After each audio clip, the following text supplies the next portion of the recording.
this is you demonstrating the capacity to manage well the things that you've been entrusted with, right? This is like living out, walking out law of dominion, right? So it's like, this is what it means to manage well those things, right? So when you're putting names and direction to what happens to your asset, this is you managing the future well. Hello and welcome to the Remarkable CEO Podcast, a show dedicated to chiropractors who want to transform their job into a business so that they can have a remarkable practice as part of a remarkable life, not instead of one. With your hosts, Dr. Pete Camiolo and Dr. Stephen Franson. Welcome back to another episode of the Remarkable CEO Podcast. I'm Dr. Pete Camiolo. And I'm Dr. Stephen Franson. And today is part 2 of a 2-part series on succession plan. And today we're going to go through a guide and checklist for you for your succession planning. If you missed the previous episode, I would encourage you to go back and listen to it because it is actually a pre-frame.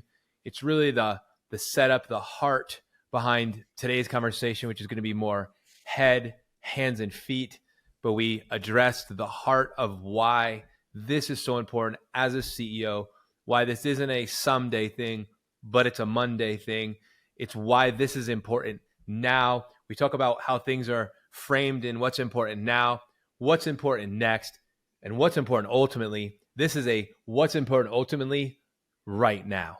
And today we're going to get very practical, Dr. Stephen. We're going to get, like you said on the last episode, we are not attorneys. So we are chiropractors. We are coaches. We come alongside of you. We surround ourselves with people that are strong where we are weak. We surround ourselves with people that are experts in our lives so that we can have the remarkable lives and businesses that support those lives. And we have a plan for it. You know, Dr. Stephen, he's known as the systems guy, which means we have to have a system for everything, including succession planning. So we're excited, Dr. Stephen, I know, about the fact that although this is coming on the heels of really a tragic and heartbreaking situation, it was it accelerated it put an urgency to us coming out with this plan and putting this together for our listeners to this podcast, for the doctors who we get to serve. And so, Dr. Stephen, it's going to be a little bit of an academic discussion here today, but we also are going to include, as part of this episode, a guide for you. So make sure you check out the show notes, get the PDF. It'll be a guide, a checklist for you to implement moving forward. So, Dr. Stephen, eager to have this discussion today with you. Yeah, Dr. Pete, thank you. So today's conversation is our response to, not a reaction to, but our response to what is a tragic situation inside of our tribe, inside of the Remarkable Practice tribe. We lost one of our doctors. If you heard the last episode, you heard us talking about one of our doctors passing suddenly. And although this client was well on his way of the process of going from owner-operator to CEO, turning his job into a business, he was just in process, right? So as you know, as terrible as the situation is for his spouse and their team and their practice family, their tribe, and how we're feeling that through in our tribe, let's call it a bit less terrible because they were in process, right? So, and what we want to do is we just want to encourage you guys to know that, we don't know when God's going to call us, right? We don't know. Tomorrow is not guaranteed, right? So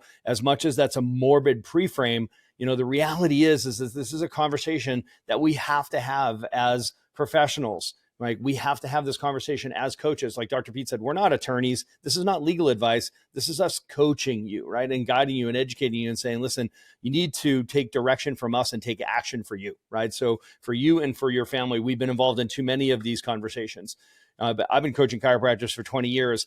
I do not want to recount the calls that I get on a Sunday night of some spouse who's literally crushed because of the sudden loss or for whatever reason, the key player, the primary doc, the clinic director, the key adjuster, the only adjuster, whatever the situation is out of the picture. It is a terrible dynamic. I've walked too many people through this. So I just want you to benefit from what is, their crisis. Let's not let a crisis go to waste, as the expression is like, this is literally, there's an opportunity to make this fruitful and to honor this awesome doctor and his walk and where he was in his journey. I know that he's looking down on us right now, listening to this with a smile on his face, just feeling like he has served the chiropractic community even further now with being able to share what we're going to be sharing here today. Part 2 in this remarkable succession plan conversation today is very practical and tactical. As Dr. Pete said, we've created a checklist for you. It's a guide. It's meant to quite simply maybe help you know what you don't know, right? So it's like, oh my gosh, that's a blind spot for me, or I didn't know I need to have that in order. It's meant to be a checklist to guide your conversation with your trusted experts.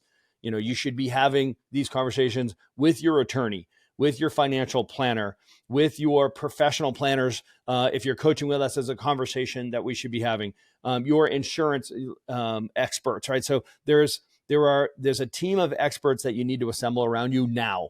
And you need to be having this conversation now, okay? So you put together a plan that is a living plan that will continue to move and grow with you in your vision as you move through these different seasons of your career and your life. So much of this is just going to continually evolve and grow, but this is an awesome starting point. For some of you, maybe it's a reminder. For some of you, maybe it's pushing it from the bottom of the to-do list to the top of the to-do list. For some of you, it's you need to just dust off that folder that you've had tucked in the corner of your office. It's just time to bring this thing current and make sure that everyone and anybody that is a let's call it a shareholder, in this conversation, anybody that is impacted or affected, that we open the lines of communication, physically, digitally, and we just keep this communication moving, as what we want to do is mitigate the consequences of you not doing that, right? So this is what we're navigating right now with this family and their practice, and we want to mitigate your exposure here. So Dr. Pete, I know that we're going to give this resource away. It's in the show notes below, but I think it's worth we just walk through it and talk through it a bit. As the reality is that there's always a story behind the story, right? So let's do this in 2 phases or 2 parts. The first is more on the personal side, sort of an overriding narrative, and then there's a drill down into the business and on the professional side as a business owner. Okay, so let's start with the things that are common knowledge, but knowing is not doing, in my experience, right? People know that they need to have these things, but they don't necessarily have them done, or they're not current, right? So the first is to review and update your estate planning documents. Okay, so when we talk about your estate planning, immediately you should be working with an estate planning expert. Okay, and that's your last will and testament. It's any trust you have, revocable trusts and irrevocable trusts. Dr. Pete, is just really critical that you have a plan in place for those you leave behind to say, okay, so this is what Dr. Pete would have done. This is what Dr. Steven would have done. This is what they wanted done. This is, it's captured here. It's in writing. I like the idea of also having a supplemental video, right? And then having what I consider my board of trustees. Like I have 3 men in my life that I do life with who know me. In other words, they know my core values. They know my vision story for my family, for our future, for my businesses. Like they're all in the know. This is my inner circle. This is my foxhole, and 3 people that I know I could trust to execute my wishes, my plan, and my vision on behalf of my wife and I, if we are both out of the picture. Obviously, if it's just me and Camilla's left behind, she's the boss. She'll make all the calls. But if, let's face it, she and I are together all the time. If something tragic were to happen, it's not unthinkable that both of us would be out of the picture, right? So we wanted to make sure that there was a clear plan of action with all of the players identified and everybody knowing exactly where they're going to find all of the documentation and a plan of action to guide the process so people were not guessing. Yeah, Dr. Steven, I think for many of us, as an entrepreneur and starting a business, like you are a risk-averse person. So therefore you are not, like, taking risks is not your issue, right? Like you're willing to take risks and start a business and take the road less traveled and put it on the line and all that. This conversation is actually, it can actually be a challenge for some entrepreneur types because we are hardwired to just, if things were to happen, we'll just start another business. We'll just keep going. We'll figure it out. Right. And so you might not take this that seriously. And I'm speaking from my own personal experience, that if you are a risk taker, you don't mind the risk. Like, you're not afraid if the worst came to worst. Like, you're saying, you know what, no matter what happens, like, we're gonna be okay. We'll figure it out. Like, that attitude is actually a beautiful thing. It's a gift. It's an amazing thing. It's why you're an entrepreneur. It's why you own a business or businesses. It's why you've done what you've done. But it's not a pass to not having this done. I just want to say that, Dr. Stephen, just raw, real. If you were in a career and part of your business built into your corporate experience was you had retirement planning and all these things, it would be built into the structure of this corporate kind of world that you might live in. But in a small business world, in the entrepreneurial business world, that stuff's not built in. And so this is actually a discipline, like you said, Dr. Stephen, that's not only going to help you build a more profitable business, a better business for yourself. It's actually going to be better for everyone that works with you. This is the result of this work. Your business will grow. You will become more profitable. You will make a bigger impact. You will make a bigger income. All that's going to happen as a result of these steps. So, like you said, there's probably a few groups of people here, whether you have to dust off a plane you have, whether you need to pull back, get started, or anywhere in between. We are saying that this is a now thing. It's bring it back. And as an entrepreneur, let's not, like, this is where you don't want to take a risk. This is where you want to have things in order and ducks in a row. This may go against like your nature, your hardwiredness, just to kind of be that wild, wild west kind of person. Like, I can go and make it happen. This is, I've covered my back, and I've covered my family's back, because it's actually not about you. It's about your family. And in the case we've been stimulated by, it's actually your team, it's your business, it's your legacy. That's all of that's on the line at this point. It's, it's such an important point to make. I want to reiterate what you said there is, like, we are not risk averse, right? So we're highly risk tolerant as entrepreneurs, right? So that's why this conversation is necessary, frankly, right? Yes. So, because there might be some people out there that are just like, well, actually, I am allergic to risk and this stuff is buttoned up, right? I have absolutely ticked these boxes. I have it in digital format in my own, I've got a digital data room. I've got multiple copies on thumb drives in my safe, and with my attorney, with my accountant, with my mother-in-law, right? And we've got it printed in duplicate. It's also in the safe and handed out to the respective parties, right? Awesome. Congratulations, right? For you, I might say, hey, let's keep it current, right? So that's awesome. And for you, maybe you could reach out to the other 97% of chiropractors and business owners and tell them, remind them, and come alongside them, and iron sharpens iron here, and make sure they get it done. For the rest of us, this is a procrastination push.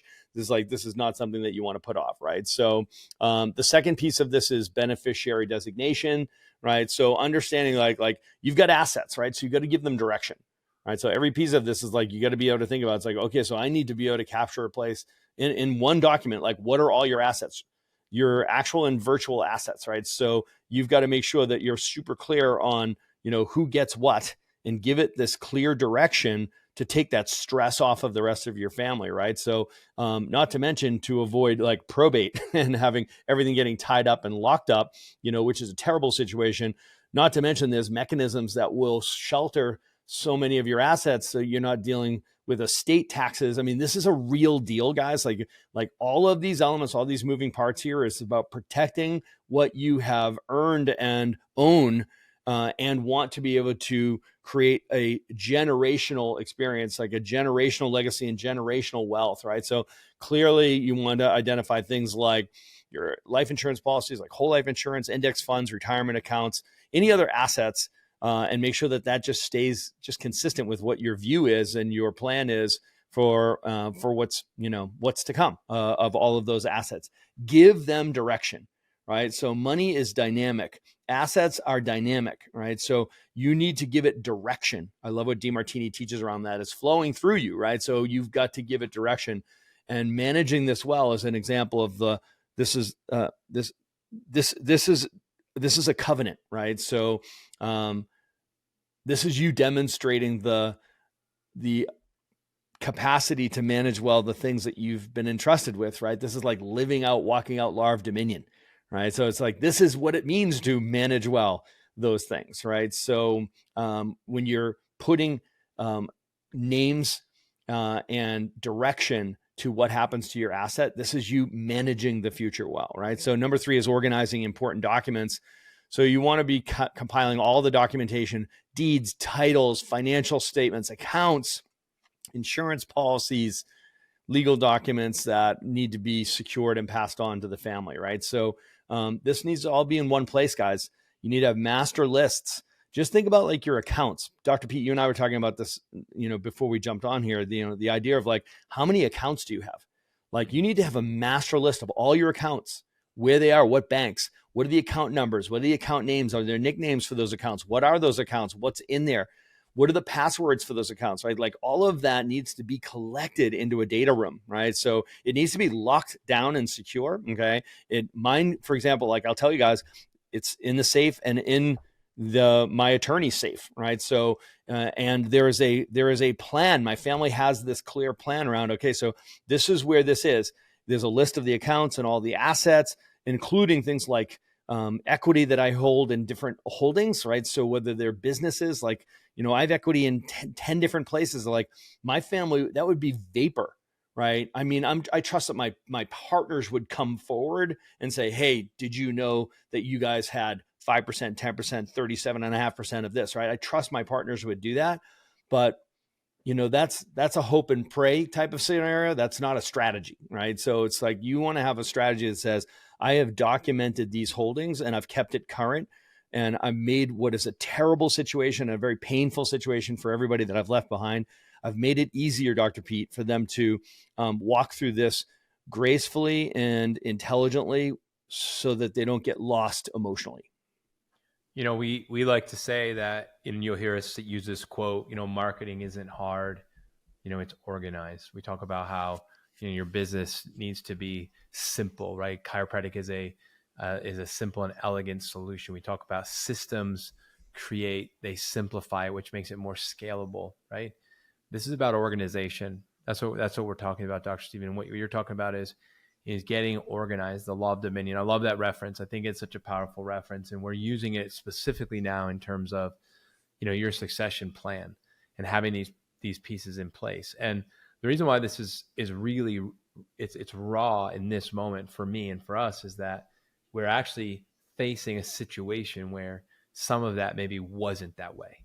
And now we have to deal with the consequences of how to navigate that. And, thankfully there's ways to navigate, but that's not how you want to leave it, right? So from an organizational standpoint, be thinking about, again, going back to the previous episode, if you were out of the picture, this is taking into consideration, if I'm out of the picture, is everything organized?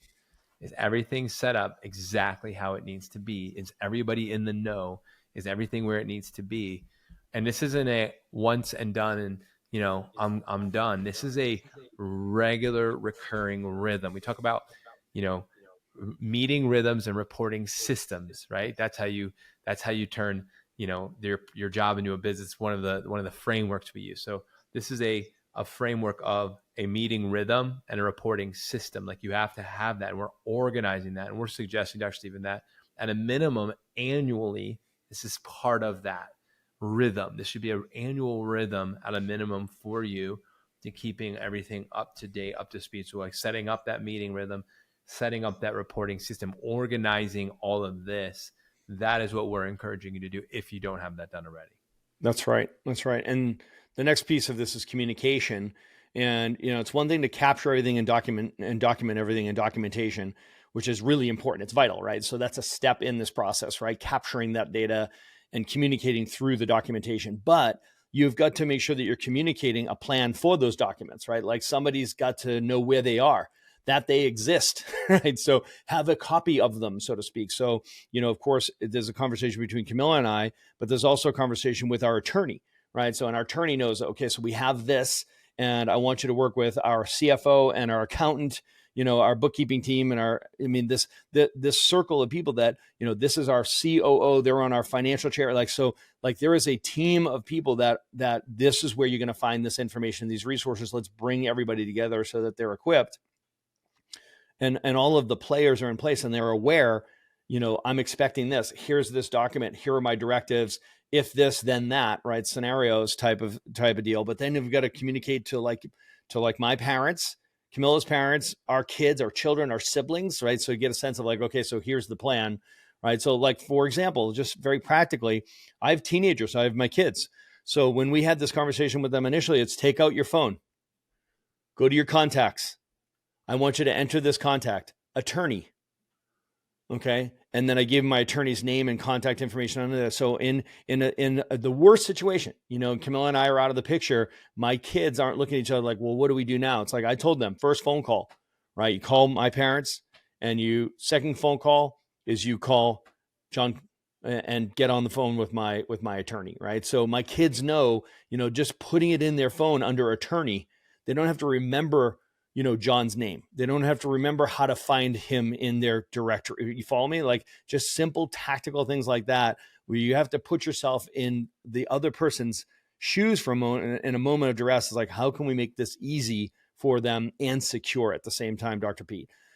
Using videos, have a video where you speak to, all of these stakeholders, right? So talk to your wife, talk to your spouse, talk to your children, talk to your parents, your siblings, create a video and talk to them, okay, about what, how you felt about them and what your wishes are for them and, what message or material assets you've left behind for them, right? So speak through video.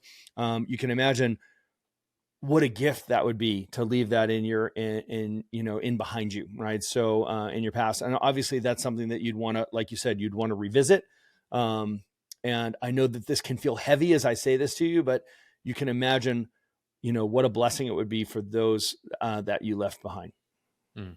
Dr. Stephen, it's, one of the things that we teach is that every year you update your vision story, right? So you're always 3 years out, 1 year out, 90 days. And this falls in line with one of those disciplines that, if you think about it, 3 years out, 1 year out, 90 days. What I love doing is I love looking at people's vision story from 3 years ago. I'll say, hey, bring your vision story that you wrote 3 years ago. Let's take a look at that. Let's look at that vision map you put together 3 years ago. Let's see how that played out. And it's amazing how when you actually write things down, you organize how much more likely it is that it happens. This is part of that.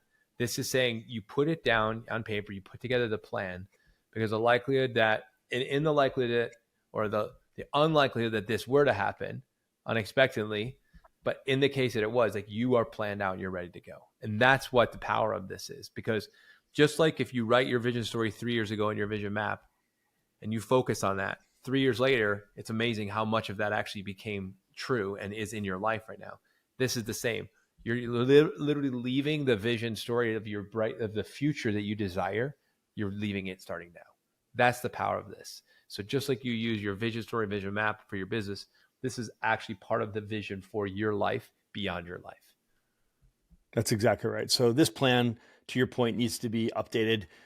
Reviewing and updating your estate plan periodically is a best practice. You have to do it because it's a living document, right? So this entire process is a living document, and annually, I love having your vision story be a reflection of that. So, as business owners, the next step in this process is to outline your business succession planning, which is going to be a big part of your personal succession planning. Most likely, as a business owner, it's going to be part of the puzzle. But I think it's probably more clear and cleaner to have a distinction between the two, right? So, once again, guys, we're not attorneys. You need to have attorneys walk you through this process. But at the end of the day, we are experts in exit planning, right? So, and this is a big part of the exit plan. So making sure from a high level that, when you look at your business itself, that succession plan is essentially, it details what's going to happen in your passing, like what happens for leadership, management, in what roles, what are your wishes, being able to verbalize the direction through your vision story of this is what I want happening now. This is what I want happening ultimately. This is where we want to be in 3 years. This is where we want to be next. Like leave that. Like that is a written vision story. It's going to serve as a guide for the entire conversation, right? So you want to identify your successor as a leader and maybe a successor as an owner. Maybe be clear around your successor criteria. Like, if you were going to buy a practice, you would have acquisition criteria. Why not have selling criteria to like who's going to be your successor, like the legacy, who's going to be taking your place, like outline that. And if you have a first, second, third choice, outline that and use names so people are specific and there's no mystery around that. Have a buy-sell agreement in place, right? So start from there. Like ultimately, what a way to get to the brutal facts, right? And have a buy-sell agreement in place for that person to be picking right up on. Having the business continuity plan, which is, in essence, this is how I want to execute the business moving forward: marketing, sales, delivery, team building, money, right? So the accountability grid lived out in a plan of like, this is what we're doing. Again, this is your 1 year, 3 year vision story for the business through the perspective of, my gosh, what if I was out of the picture? I would want to tell my successor what my wishes were. Of course, it's not legally binding, right? But it's something that's like, here's a guideline for you to move. This is what I would have done moving this business forward. What a great way to protect your legacy. Having that transition team in place, the team of experts, trusted experts that surround you and come alongside of your successor and the succession team, your succession team. These are advisors like us, frankly, coaches, consultants that are experts in this space, your attorneys, financial planners, accountants, all of these people is part to support this process and execute the plan and advise those people that are left, in behind you on this. And then training and documentation, which of course is a core competency of the Remarkable CEO. If you're in our program and you're following our process, this is part of the system. You have your operations manuals. You have your SOP, your standard operating procedures outlined for marketing, for attraction, for sales, for conversion, for delivery, for retention, right? So these are all team building. Everything is outlined and captured and documented. And of course, you have your training curriculum and training resources. And then finally, Dr. Pete, insurance is just making sure that your insurance is squared up, right? And there's multiple types of insurance, everything from your business insurance to properties insurance to malpractice insurance, and frankly, key man insurance or whole life insurance, which of course creates, some more options, which we call optionality, right? So when you have, when it's funded, when this transition is funded, it makes it's a total different experience, as we've seen so many of these businesses try to transition with no capital. And that's tragic because you have zero leverage and you're left at this place where whoever you leave behind is left at effect because they do not have the capital that they need to make the investments, to make the best moves, the right moves to give everybody a soft landing. So Dr. Stephen, this has been a 2-part series. I believe it's been very sobering, but I believe it's been very timely. And, so as we shared earlier, please, if you haven't listened to the previous episode and you're listening to this one, please also listen to that episode as well. If you find this to be very valuable to you, meaningful, important, and you want to share it with a colleague that you believe needs to be in the know, please share this series, this episode series with them. I believe this is something that we all need to be ready for. And this is part of our word for the year is readiness. And this is about being ready, a readiness, and being a ready leader and a ready business. This is part of that. So again, the stimulation for this conversation maybe came a little bit early and unexpected, but it actually is exactly how it was meant to be. So make sure you get the attachment, which is the guide and the checklist that's part of this episode. And if you have any questions or concerns that you have, feel free to reach out to Dr. Stephen or myself. We're here to serve you. We're happy to help. And remember, we are here to help you build a more remarkable business that's going to help you experience that remarkable life. That remarkable life extends even beyond your lifetime. Remember that. And I look forward to us reconnecting next week for the next episode of the Remarkable CEO podcast. Until then, God bless everyone. Please stick around for more business insights from this week's bonus interview with our remarkable success partner, dedicated to helping you more successfully help more people. Enjoy. All right, guys, welcome back to our interviews with our success partners. I'm really excited today. I am here with Andrew White, Dr. Andrew White, and he has a pretty amazing heart for his company, and I'm excited for him to jump in and tell us about Align Co. So welcome, Dr. White, and thank you for being one of our success partners here. You're here on the CEO podcast, so why don't we jump right in and tell us about Align Co. and the evolution of launching Align Co., if you don't mind sharing your story.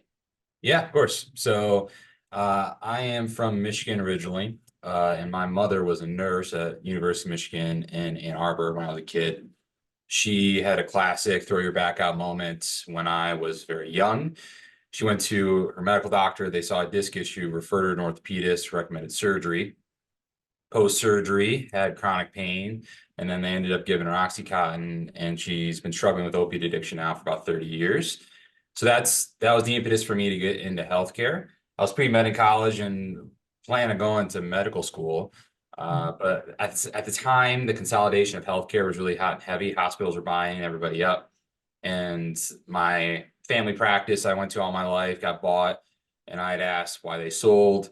And they told me, well, they were basically told if they didn't sell, they might get kicked out of network of some of the big insurance companies. And so then again, give me a taste of kind of what was going on. And I realized I wasn't going to be able to practice the way I wanted.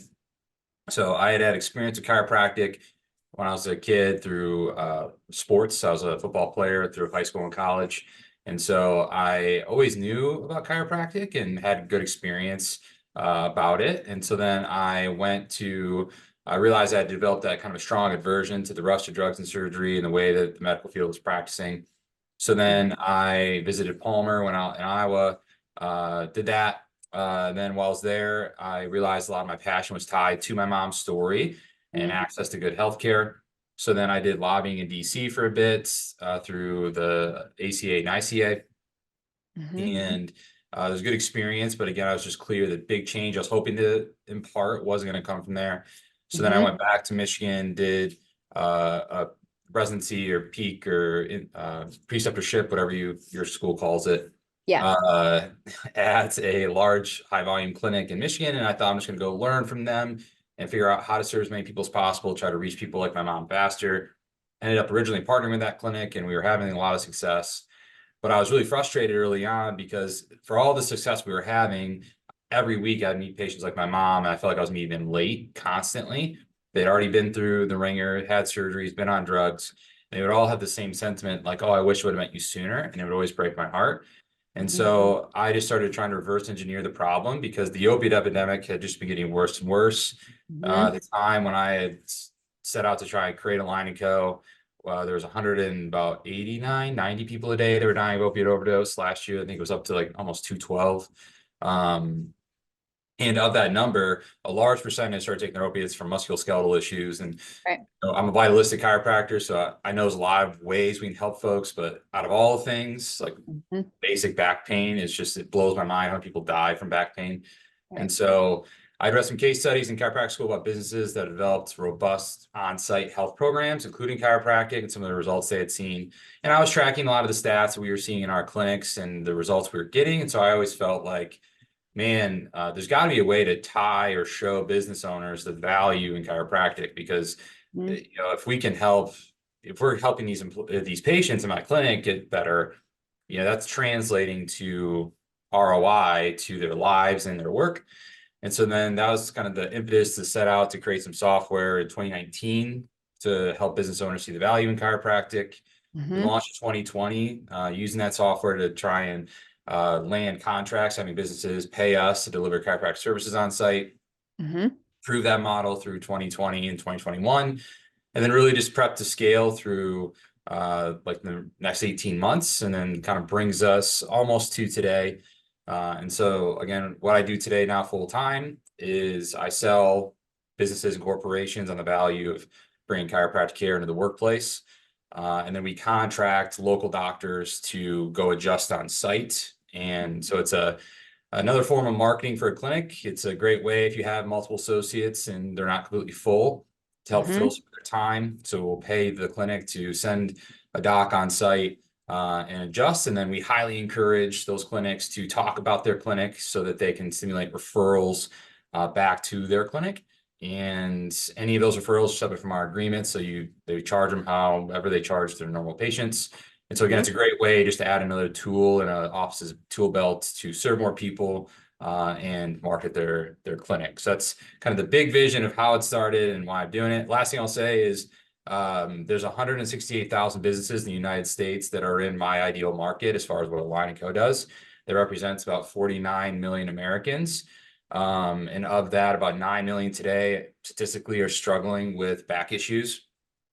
And of that, about 2 million are taking some sort of drug every day for their pain. And so what we believe is that if we can help all those businesses see the value in bringing chiropractic care into the workplace, then that'd be a good leading indicator to finally make a dent in the opiate problem. So again, I'm very passionate about trying to push reform through innovation.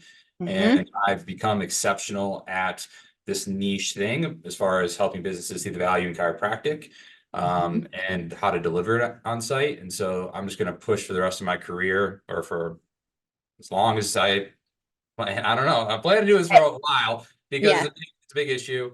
But that's the kind of big vision of what we do. Andrew, you said so much right there. Like, I feel like whoever's listening to this should go back and re-listen a couple of times, because like you unpack some, I think, first of all, like as a chiropractor, you look out and you see these opportunities where we're not maybe stepping into all the ways that we could be serving our community and going to the people. And in my experience, which is somewhat similar in bringing chiropractic into school districts, I mean, the people are more ready, I think, for chiropractic than we are as a profession. Yeah. Now, that's part of the reason why I love TRP so much, because it's helping clinics bring more docs on so they can do work like this and really start to grassroots make changes one by one by one by one. And like the fallout when we look at what happens when someone like your mom, when the system fails her, it's like, that is not a small thing, right? Like the ripple effect from that, which I mean, I can only imagine. So it's a powerful story, and it's real life, and it's happening every day in so many families. And so, yeah, I think especially if you have excess DC power where you've got more than one DC on a team, and this is something that you could make a plan in your marketing as well as like future expansion, the ample opportunities out there, there's a lot, right? Yeah, for sure. Yeah. Okay. So, with that said, let's say a CEO is listening to this and they're like, okay, you're, like, I can see where there's a need in my community. Like what can a CEO expect if they hire you to help them do something like this, like to get into some of the businesses in their area? Yep. So we have a initial kind of vetting process to make sure that you're a good fit for us and that we're a good fit for you. There are some offices we're not going to be a good fit for, whether that be technique specific things or philosophical issues or just capacity issues. But in general, if you're a CEO listening and you have desires to really scale and try and grow significantly, we can be a great fit in the sense that we can help you achieve a bit like a bigger vision or goal by lowering the risk of bringing on more docs or expanding into new communities. And in general, if you're a good fit, there's no cost for the doc to start to work with us. We will sell on your behalf in your community once you've gone through that. So we'll go find the businesses and land the contracts. We launched last year, we call our mobile units, which are mobile x-ray. So we actually handle all the initial onboarding and processing of all the employees to get them enrolled in the program. So you don't have to worry about getting bogged down with a bunch of patients when you're trying to run your clinic like normal. And so then we just hand the files to your clinic to then go do what you do and just be a great doc and serve those employees well. And as far as the return goes, we will pay the clinic to serve the business. It's not going to be, to be honest, it's not, if you're looking at me and thinking, I'm going to be able to just make my entire living off of doing this? Probably not. I mean, it's really, again, designed to be a supplement to a current clinic. You're definitely going to make money on it.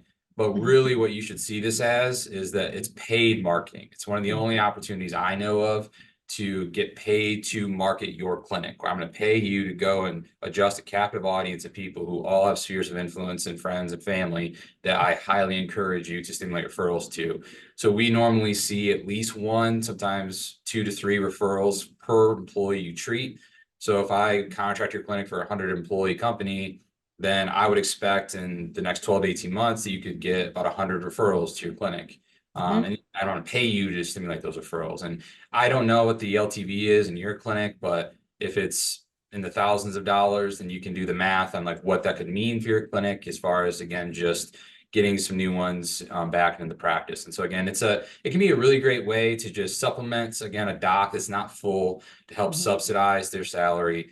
And then again, use it in a kind of a 2-for-1 instance where not only am I helping to, or is my company helping to pay for their time and their salary, but it's also, again, going to be marketing back to the clinic. So again, the vetting process is just an initial get to know you and make sure we're a good fit. And if so, there's no cost for us to start selling. But again, that's just kind of the first start of the process. Yeah. And I think, and Andrew, correct me if I'm wrong, but like, this is the model that we're starting to see in healthcare in general. I just found out here that we had hospital systems shut down in our area because they're too top heavy. And this model of bringing the system, quote unquote, into places seems to be one of the ways that they're going to try and like spider web this off. So, I think you're innovating with the times right now. Yeah, and I know we had chatted right before we started recording this that I think one of the last questions was going to be around, I think, where I see like things going, right? I think that was kind of what I see in the horizon for chiropractic. I'll say this. We're launching something this year. It's almost ready, but I've been starting to get approached by insurance companies that want to work with us because if you think about it, and in the best case world, if I'm Blue Cross Blue Shield, is that my beneficiaries, the people that have Blue Cross that I'm representing, pay their premium and don't really use their insurance. And when you think about how they underwrite a deal, they are expecting that there's going to be a pool of people who are going to cost them the most, basically all the money, and then a larger pool that's not really going to cost them much of any money, especially with how high deductible plans work these days. Right. And so insurance companies are looking for ways to lower their reliability and increase their profits. And products like mine are a way to help them do that because we have data that's continuing to grow with every new client that signs on the benefits of chiropractic and what it's meaning for the ROI from the company and also their benefits. And so we're getting approached by insurance companies that are trying to figure out like how they can work with us in the sense of offering incentives to employers to hire us. And so my point is there are some things that are happening that we're going to launch this year that are very innovative and kind of new things in the space of chiropractic and how we can not see insurance as an enemy. I've talked to a lot of offices that don't accept any insurance and they see them as these evil people. I mean, in general, I get it. Like, again, when I was lobbying and when I've gotten very involved at this point with talking to some people that are high up in hospital systems or high up in insurance companies as we've been scaling and growing. In general, sure. Yeah, the cynical part of me, like, yeah, there are some people that maybe have nefarious goals, but in general, there's a lot of people that work in those industries that are trying to figure out how to get people healthier and how to drive better outcomes in the United States in healthcare. And so it's not that they're evil or that they even see us as like evil or bad. They're just trying to figure out how to get better outcomes, and they just don't know what they don't know. So they don't know what we can do. And so again, I would encourage anyone listening that wherever you're passionate, like I'm very passionate again about the opiate issue and just getting general access to more people. But again, if you're super passionate about whatever niche in chiropractic, your story, most chiropractors you talk to got involved because either they themselves had an amazing testimony or a family member or someone had this life-changing chiropractic story. So whatever that passion is for you, I would just encourage you to think about it and try to reverse your way to thinking about how can I innovate to reach more of those people faster? Because to your point, Lana, I would agree that the world more than ever, not just the consumers. Yes, the consumers are trying to are becoming more educated and are looking for alternatives. But even in the big institutions, they're trying to figure out how to stay relevant, how to, because the customer tendencies are changing, because general Americans are becoming more educated and they're not just blindly accepting what their medical doctor says anymore. The big institutions are trying to figure out like how to stay ahead of the curve. And again, I think chiropractic is a real opportunity to step up and say, hey, we've been doing this since 1895. We've got some really cool things going on. We got some really great outcomes that when people come to us, they're healthier, they go to the doctor less, they have these better outcomes. I think there's going to be a real opportunity to see some of these people that you may have seen before as enemies, as allies, to help us serve more people. And so again, I would just encourage people listening to and just check your ego a bit. Like if you start to feel like you're that like chiropractic's the best and everybody else should go away, I would encourage you to maybe take a step back and ask yourselves again, who you called to serve? What's the best way to reach those people? And can I align myself with other groups or entities that will help me achieve things faster? I think I would just encourage, because again, things are changing. And I would say that we have a really massive opportunity as a profession to step into that void that is getting bigger and becoming more prominent, both on the patient side and on some large institutions as well. So much value you shared with us. I'm fired up. Like, that's exciting. Thank you. So if someone's listening, they want to reach out, they're interested in like next steps with you, what's the best mode? Yep. So we've been a success partner now for just over a year, which is great. It's been awesome. Love TRP. So on our website, which I'll include a link with Lana, she'll put in the show notes, but it's alignco.life. So alignco.life/TRP. So alignco.life/TRP will take you to a landing page, which gives you some information about our affiliate program. If you're interested, then again, you can schedule a free call just for us to get to know you a bit. And you can go from there. Love it. Thank you so much. And thank you for all you're doing for the profession. So good. Yeah. Thanks for having me. Of course. Thanks for listening to this episode of the Remarkable CEO Podcast.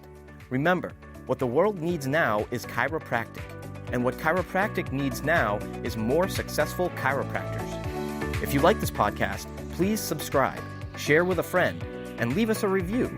And if you'd like to connect with us personally, direct message us on Facebook, LinkedIn, or Instagram. Now go and be remarkable.